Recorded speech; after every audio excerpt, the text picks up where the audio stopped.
Open the media door. Open the printhead. Use a Zebra Preventative Maintenance Cleaning Swab or pen to wipe along the brown strip on the printhead.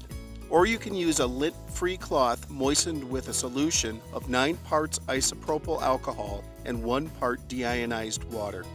To clean the Platen roller, wipe with a swab or lint-free cloth moistened with a solution of 9 parts isopropyl alcohol and 1 part deionized water.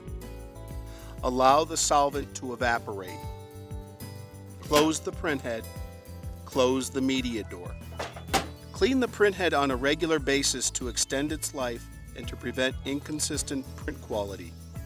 Clean whenever you replace the ribbon on a thermal transfer printer or when you replace the labels on a direct thermal printer. Also clean the printhead whenever the Clean Head Now appears on the display. We recommend using a Zebra Preventative Maintenance Kit.